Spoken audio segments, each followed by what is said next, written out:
Number 7, pretty good practice. We finished with a nice 2-minute.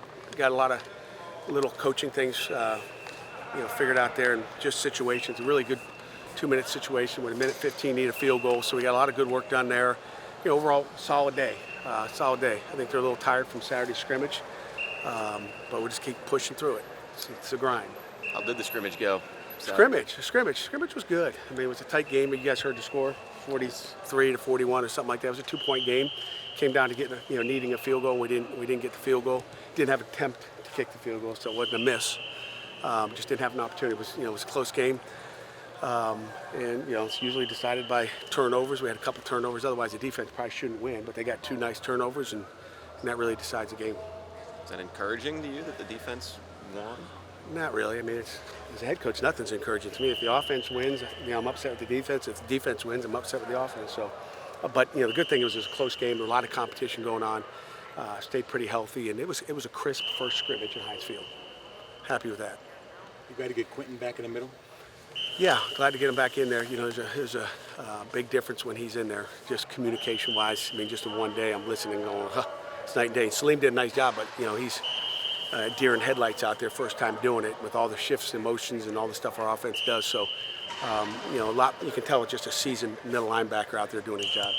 That's something you don't have a lot of, right? You lost a lot of experience. Is that kind of what you can really bring to that group? No doubt about it. I mean, he brings that calming factor, to the middle there, just the D-line. I think, it's going to feel good when he's in there making those calls and making them not have to think and wonder. There's a little bit more confidence coming out of Quentin's mouth right now, and Salim will get there without a question.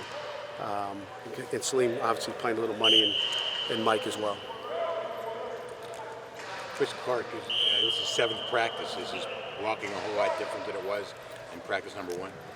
Yeah, well, it better be better than practice 1. Practice 1 we were in shorts, and it's hard to hit anybody in shorts. But his blocking from 1 to 6 has gotten better, really has. And I didn't have any question about him blocking. Period. Seems like there's a lot of questions about him blocking. He can block. He's a big, strong, physical tight end that can block and run.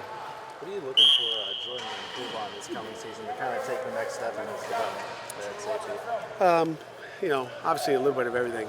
Last year was really the disguise. We're getting Jordan a little bit of reps to the field safety as well, trying to find out who our best 2 safeties are. And he's got a chance to play the field as well as the boundary now. I think so.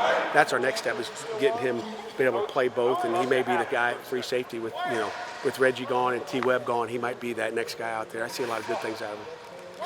Do you feel like there would be a drop-off, though, with the run defense? But how important he was to your run defense playing that other spot? I don't think so. I think, it's harder to play that field safety, and, we'll put our best athlete that can cover, a number 2 receiver vertical and all the different things that we see in all these RPO teams. But we'll find, Phil Campbell.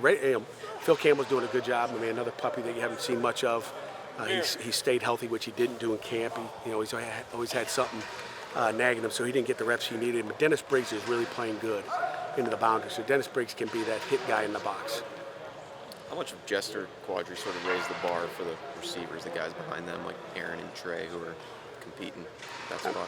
I think we got, with Quadri, I mean, all those guys, and Frenchie, was all offense today. I think all of them have, stepped up their game and just trying to work on the timing between the quarterbacks and those 2. And when we settle on a quarterback, that timing will help. You say all offense for French today? Yeah, he was just all offense today. We just kind of mix it up.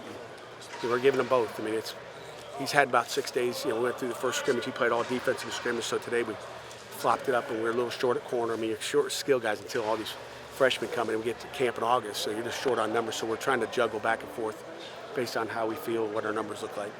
You seemed encouraged by Coleman last year. You talked about him a few times. Has he transferred that over to this spring? Yeah, Theron's had a good, good spring so far. He's a big, rangy athlete that can make plays on the ball. He's gotten better. He's fighting to get into 2 deep right now, and I think I'm encouraged by what he's done. You guys, I think you had 12 players score a touchdown for you last year on offense. Have you seen Sean embrace kind of the sort of diversity of weapons that you guys have? Yeah, no doubt. I mean, just installs are probably a little bit slower. We're just kind of slowly with the 2, new quarterbacks. You don't have a seasoned quarterback in there, so the install's a little slower. But yeah, we're going to move the ball around. I mean, that's we don't want an offense to have to. It's tougher when you got Tyler Boyd out there and your star running back's not out there, and James Conner. So we're going to find those tools and get the ball to whoever we can get it to. It's going to make a play. But use multiple guys for sure.